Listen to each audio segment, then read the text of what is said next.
Hello, today I'm going to be doing a little exhibit review and historical talk about the exhibit called Peering into the Past, which is in Victoria's Chinatown.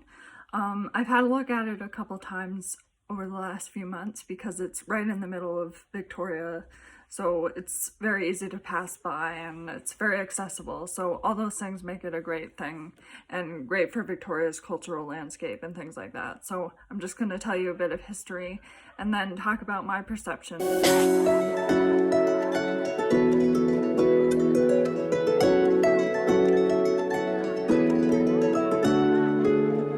I use the word museum very lightly because Peering into the Past is actually a pop-up exhibit.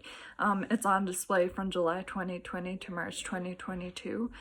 For those of you who don't know, pop-up exhibits, they're basically displays that are on for a limited amount of time. So this specific one, it's on for 2 years. Pop-up exhibits are great because they allow for more immersive experiences, and sometimes you can sort of test new ideas for museum exhibits. And as you'll see today, this is what the Peering into the Past is doing with their presentation of Chinese history. They're trying different ideas and sort of exploring the history in a different environment and not limited by a museum space.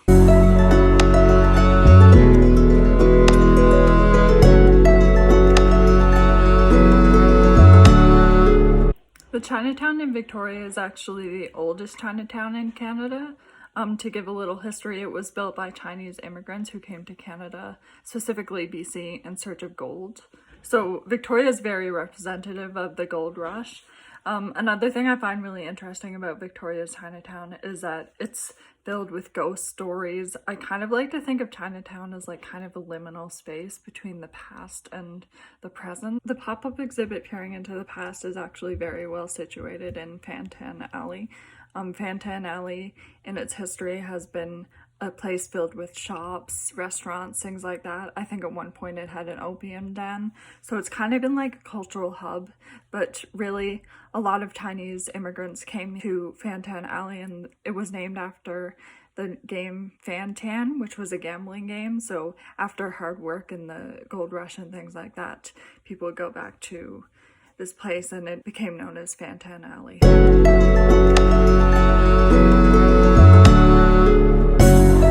Today there are also boutiques, record shops, and ice cream shops in Fantan Alley. So Fantan Alley really hasn't changed over the years, and that's why I think it's a good place for a pop-up exhibit and sort of trying to imagine what life would have been like in the past, because it's sort of serving the same function.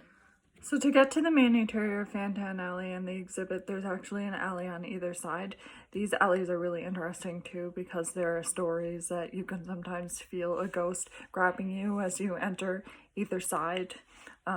This is something really interesting about the museum. It's not just the pop-up exhibit, it's the whole experience of being in the Chinatown and sort of experiencing things. The exhibit itself too is really fascinating. The main talking point of the exhibit is a Chinese Freemason's lantern. It's a digital representation of it.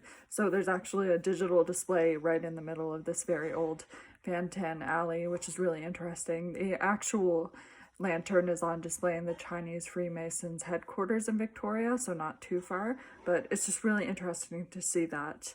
And the second display part is an old photo of Chinese children in Fantan Alley. So that's really interesting too, because you can sort of look at the past photo, which is blown up, and sort of juxtapose it with the physical representation of Fantan Alley.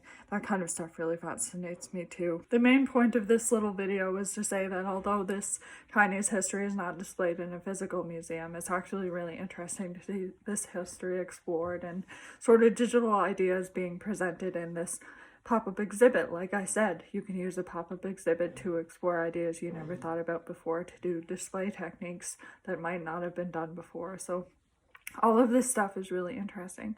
I should also say too that Vancouver also has a branch of the Chinese Canadian Museum. There's actually a Chinese Canadian Museum Society, so I'm gonna be doing maybe a part 2 of this if I can ever go to Vancouver again. So yeah, just the idea that Chinese history is being explored in Victoria is really interesting.